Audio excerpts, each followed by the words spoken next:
Hola, bienvenidos y bienvenidas al tema 1 del módulo 4, la violencia de género como acto victimizante. Este video busca introducir a los principales conceptos que revisaremos en este tema y que puedas profundizar en las lecturas que te proponemos para este tema.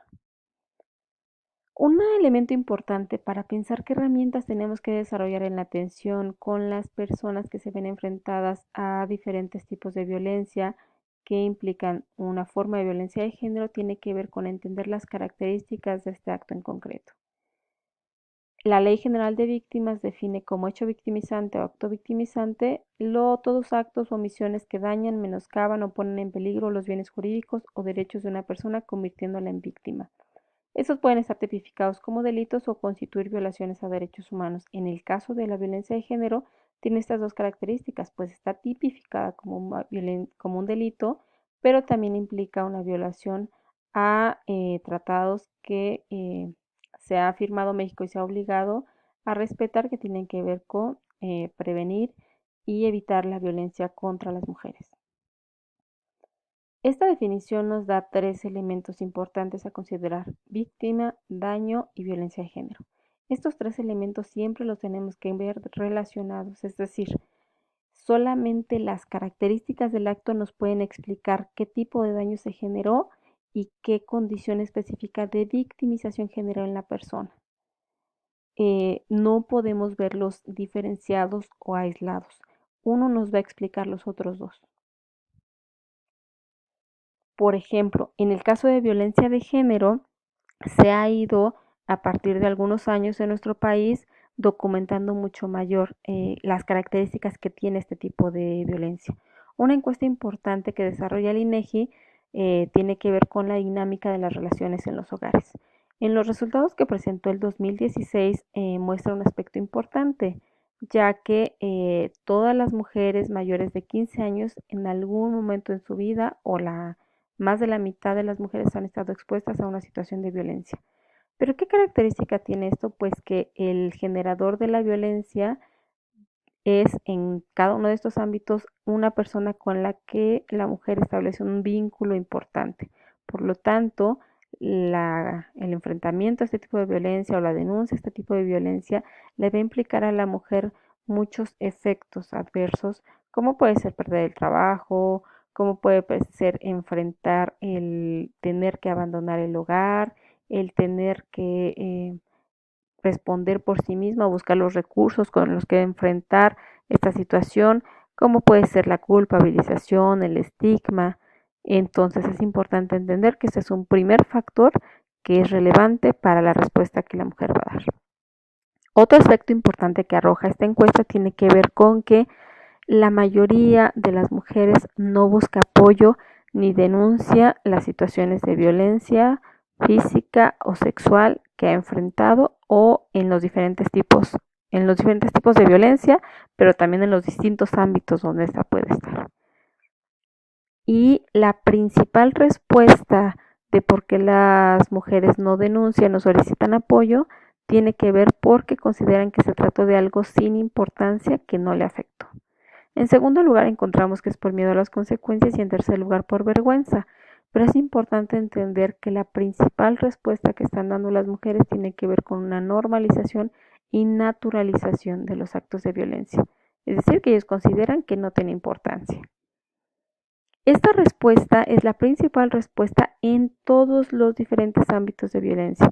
Esta gráfica lo que nos muestra es en la violencia escolar, en la laboral, en la comunitaria, en la familiar, la mayor parte de las mujeres no denuncia y la principal respuesta que dan en todos los ámbitos es que se trata de algo sin importancia, que no le afecta. En segundo lugar, miedo a las consecuencias y en tercer lugar, la vergüenza. Aunque también hay que considerar que hay otros factores como que no sabía dónde denunciar o que pensó que no le iban a creer o le iban a decir que era su culpa. Con esto nos podemos ir dando una idea de qué características tiene este tipo de acto victimizante. Una, que es un daño ocasionado por personas con las que se tiene un vínculo cercano. Dos, que no se configura solamente como un suceso aislado, sino que abarca una serie de comportamientos que llegan a establecer un patrón de relación. Y tres, se vuelve un problema crónico, es decir, que puede agravarse en el tiempo, mientras más tiempo la mujer esté normalizando y esté en esta situación, pues se puede agravar, y lo que esto implica un factor de riesgo importante para el desarrollo de problemas en salud mental. También tenemos que comprender que los diferentes tipos de delitos implican una mezcla de distintos tipos de violencia y que pueden ocurrir en distintos ámbitos. La violación, las amenazas, el feminicidio, el acoso, la violencia obstétrica no tendrán las mismas características. Cada uno se da en un ámbito específico e implica un tipo de violencia específico. Cuando nos relacionemos con una mujer que ha vivido un delito, tendremos que considerar las características específicas de este delito. Un aspecto que se ha estudiado mucho en nuestro país tiene que ver con la violencia en la pareja. Por ejemplo, estas características que hablábamos hace un momento de que es las personas con las que establece el principal vínculo, es un patrón de relación y puede generar afectaciones graves a la salud a la salud de las mujeres, es algo que investigó quien propuso como modelo de la violencia de pareja el ciclo de la violencia. El ciclo de la violencia de género consta de tres principales elementos que desarrolló esta autora, que atendió a diferentes mujeres, y a partir de la atención en diferentes casos pudo encontrar que hay un patrón de relación y hay un patrón en que la mujer da la respuesta. La primera fase tiene que ver con la elaboración de la tensión, la segunda fase con la explosión de la violencia y la tercera fase con la calma o reconciliación. La primera fase es la fase de acumulación de la tensión y se caracteriza porque las discusiones se presentan cada vez con más frecuencia, lo que lleva a fricciones permanentes entre los miembros de la pareja que producen un incremento constante de la ansiedad y la hostilidad. No obstante, la mujer justifica a su pareja ante ella misma y ante los demás, pues tiene la esperanza de que tarde o temprano todo cambiará. Durante esta etapa, la mujer se encuentra en un estado de constante estrés, soportando la situación, tratando de complacer a la persona que genera la violencia, siendo cariñosa con él, pero los intentos por detener la violencia se vuelven ineficaces, lo que lo que da pie a la fase de o episodio violento, que es la etapa más corta del ciclo, donde se desahogan las tensiones acumuladas en la fase anterior, surgiendo generalmente golpes, que son cada vez más frecuentes, ante lo que la mujer siente un intenso terror de ser herida o asesinada.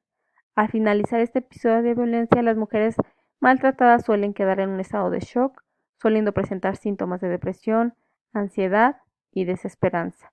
Posteriormente, el hombre se disculpa por su proceder y le asegura a la mujer que no volverá a suceder este tipo de episodios, ante lo cual la mujer lo perdona, cree que todo va a cambiar y da inicio a la fase llamada luna de miel. Sin embargo, la violencia no cesa, pues posteriormente se reinicia el ciclo.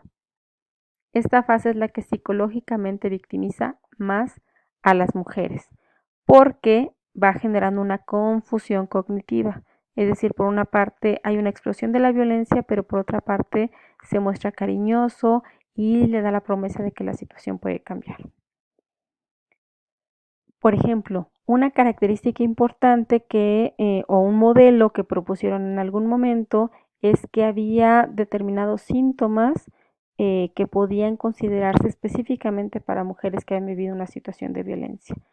Se le llamó en algún momento síndrome de la mujer maltratada y era un patrón de síntomas encontrados en las mujeres después de haber mantenido una relación íntima en la que padecieron abusos físicos, psicológicos o sexuales y en que la pareja ejerció el poder y control sobre la mujer con el fin de obligarla a satisfacer sus deseos sin tener en cuenta sus derechos o sentimientos. Es importante comprender que hay factores que hacen más vulnerable a las personas y que se relacionan con el proceso de socialización.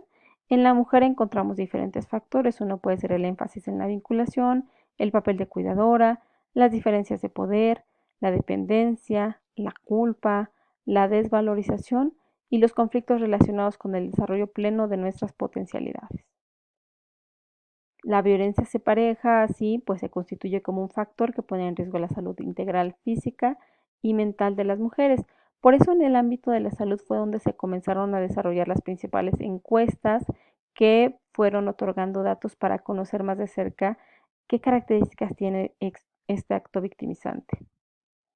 Ya en la encuesta nacional sobre la violencia en 2003, nos hablaban de que las mujeres habían enfrentado diferentes tipos de violencia a lo largo de su vida. Podemos ver incluso aquí que, pues obviamente a mayor edad, es mayor el porcentaje de los tipos de violencia que viven las personas.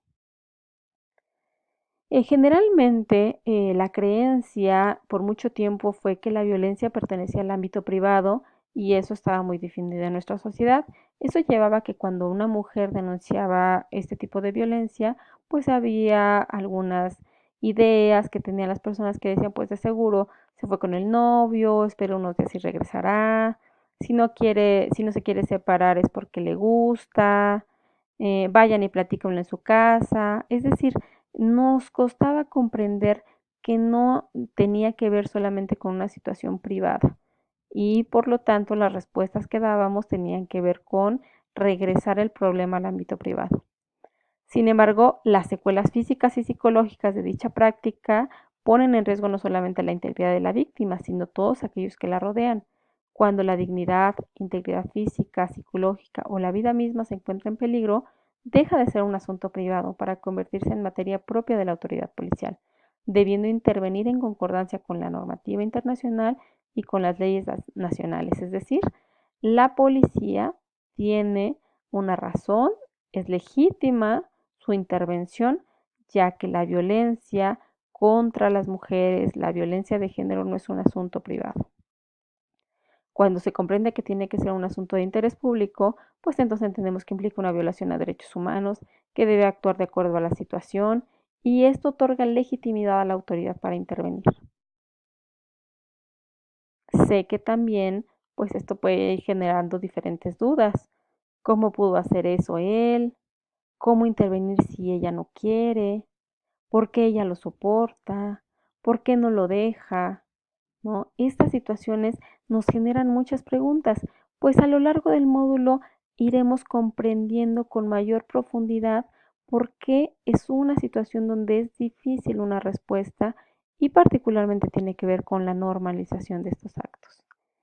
Te invitamos, por lo tanto, a que profundices en estos conceptos, a que los problematices en tus lecturas y que también puedas ver algunos videos que te permiten sensibilizarte sobre estas situaciones que podemos presentar todos en algún momento de nuestras vidas. Te invitamos a la lectura y los trabajaremos en las sesiones presenciales. Gracias.